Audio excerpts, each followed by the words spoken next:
시청자 여러분 안녕하세요. 윤소희 전문가입니다. 자, 리가켄바이오가 최근에 이 마일스톤 수령을 한다는 소식이 나왔음에도 불구하고 지금 주가가 좀 크게 움직이지 않는 모습에 좀 여러분들 많이 답답하실 것 같습니다. 좀 가는 줄 알았더니 계속해서 이렇게 윗꼬리를 좀 달고 내려오는 모습인데요. 그러다 보니까 또 기대감만 주고 끝나는 거 아닌가 싶으실 수 있어요. 특히 예전에 12월마다 이게 반복적으로 기술 이전이 있었다 보니까 그 연말 기대감도 분명히 있었을 텐데요. 근데 막상 뚜껑을 좀 열어보니까 거래량은 좀 붙었다가 이렇게 식고 또 장중에도 올랐다가 윗꼬리를 이렇게 길게 달고 지금 보시면 결국 제자리 같다고 좀 느껴지실 것 같은데요. 자, 그렇다 보니까 지금 당연히 심리가 흔들릴 수밖에 없습니다. 자, 그런데 이번에 증권가에서도 목표 주가를요 17만 원에서 23만 원으로 35% 상향을 했고요. 저도 이번 올해는 리가켄바이오에게 중요한 해라고 생각을 하고요. 또 기대를 그만큼 좀 하고 있는데요. 오늘 그 이유와 또 여러분들이 지금 어떤 관점으로 좀 보시는 게 좋을지 제가 정리를 좀 한번 해드릴게요. 끝까지 집중을 좀 해주시고요. 앞으로도 리가켄바이오의 임상 소식이라든지 주요 정보가 있을 때마다 제가 빠르게 좀 정리를 해서 영상을 올려보도록 할 테니까요. 아직까지 저희 채널 구독 안 하신 분들은 구독과 좋아요 먼저 좀 해주시고 바로 본론으로 좀 들어가 보도록 할게요. 자, 지금 글로벌 ADC 개발에서 이 트롭2 ADC가 확장성이 가장 빠르게 검증되고 있는 타겟인데요. 이미 길리어드나 다이이치 상교가 트롭2 ADC를 출시를 했죠. 자, 근데 문제가 뭐였냐면요. 비소세포 폐암에서 OS, 그러니까 전체 생존 기간 개선에 통계적 유의성을 못 잡았다는 거예요. 쉽게 말하면요, 이게 좋아 보이기는 하는데 확실하다고 말하기에는 조금 애매한 그런 상황인 거죠. 이런 상황에서 리가켄바이오의 LCB84가요, 만약 비소세포 폐암에서 확실한 데이터를 보여준다면 그건 그냥 후발주자가 아니라 이제 차별화된 후보가 되는 거겠죠. 자, 지금 임상 1상 용량을 좀 늘리고 있는 단계고요. 2026년 올해에 1상을 종료를 하고 또 2상까지 진입이 예상을 되는 상황인데, 여기서 중요한 포인트가 또 뭐냐면 얀센이 옵션을 갖고 있다라는 거예요.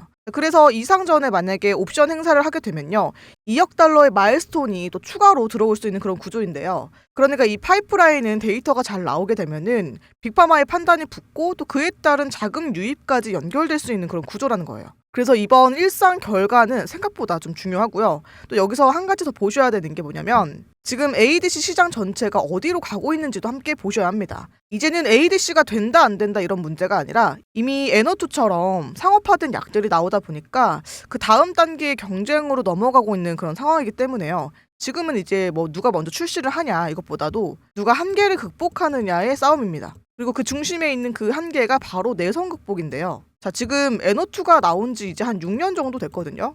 혈투 시장에서는 사실상 표준 치료로 자리를 잡았는데, 근데 이렇게 약을 많이 쓰이게 되면 무슨 일이 생기냐면요.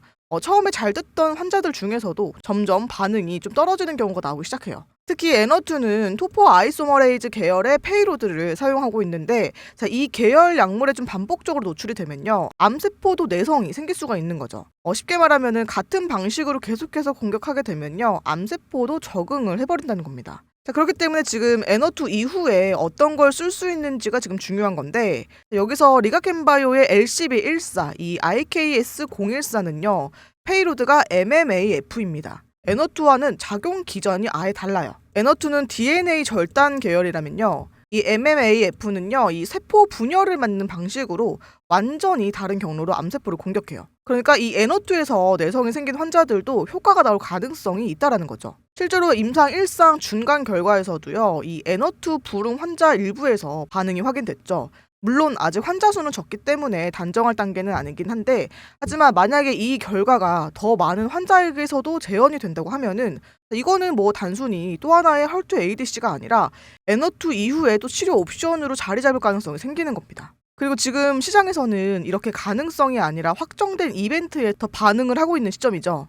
최근 몇 년 동안 리가켄바이오가 이 12월마다 기술 이전하던 경험이 있다 보니까 주가에 좀 강한 모멘텀이 붙었었는데 작년에 딜이 좀 없었잖아요. 그러다 보니까 기대가 조금 꺾였는데, 자, 하지만 올해는 다시 기대를 좀 해볼 만한 게요. 자, 올해의 B7H4 ADC에서 POC 확인이 예정돼 있고, 또 ROR1은 일상 중간 데이터가 나올 수 있는 시점이고, 또 거기에 LCB84는 일상을 종료하고요. LCB14는 중국 허가 신청 단계까지 들어가 있죠. 그러니까 막연한 지금 기대감이 아니라 이렇게 확인할 수 있는 일정들이 지금 줄줄이 좀 있기 때문에 임상이 좋게 나오면 딜은 자연스럽게 따라 나올 수밖에 없거든요. 자, 그래서 지금 여러분들이 주가가 좀 답답하더라도요. 이렇게 여유 있게 좀 보셔야 하는 구간입니다. 또 지금 상황이 어떤가요? 명절을 앞두고 있잖아요. 그래서 이럴 때는 사실 수급이 얇아지면서 생각보다 변동성이 좀 커질 수가 있어요. 그럴 때 괜히 불안해서 낮은 자리에서 던지고 위에서 다시 쫓아가게 되면은 수익 구조가 계속 꼬이게 되겠죠. 자, 어디서 지켜보고 어디서 분할로 접근하고 또 리스크 관리는 어떻게 해야 될지는 제가 계속해서 저희 구독자분들께 알려드리고 있으니까요. 영상 보시고 계신 분들 중에서 타이밍이 항상 어렵다 이렇게 느끼셨던 분들은 뭐 설명란이나 댓글에 제가 안내해둔 무료 문자 알림 서비스 참고해 보시면 좋겠습니다. 지난 21일에도 제가 리가켄바이오를 알테오진 이슈로 빠졌을 때에도 안내 문자를 한번 드렸었고 바로 다음 날인 1월 22일 날 매수 타점을 드렸었죠. 14만 3천 원에서 14만 5천 원 부근에서 말씀을 좀 드렸었는데요. 자, 이런 식으로 제가 여러분들께 중요한 변동성이라든지 뭐 타점 같은 거 알려드릴 때는 영상보다 빠르게 문자로 좀 안내해드리고 있으니까요. 혼자 대응하기 어려우셨던 분들은 무료 문자 알림 서비스가 많이 도움이 되실 거예요. 신청 방법은 지금 보고 계신 영상 하단에 링크를 걸어놨으니까요. 여러분도 둘 중에 편한 방식 하나만 선택해서 신청을 해주시면 됩니다. 밑에 있는 모바일 전용은 핸드폰으로 클릭하시게 되면은 바로 전송만 누르면 신청 완료되도록 세팅을 다 해놨고요. PC로 하시는 분들은 위에 있는 네이버 링크 클릭을 해서요. 문자 받으실 수 있는 연락처 오타 없는지 확인해서 제출하기 누르면 완료가 됩니다.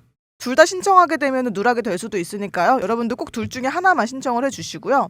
앞으로도 리가켄바이오의 흐름도 저희 채널과 같이 지켜봐 주시기를 바라겠습니다. 그럼 저는 다음 영상에서 다시 인사드릴게요. 감사합니다.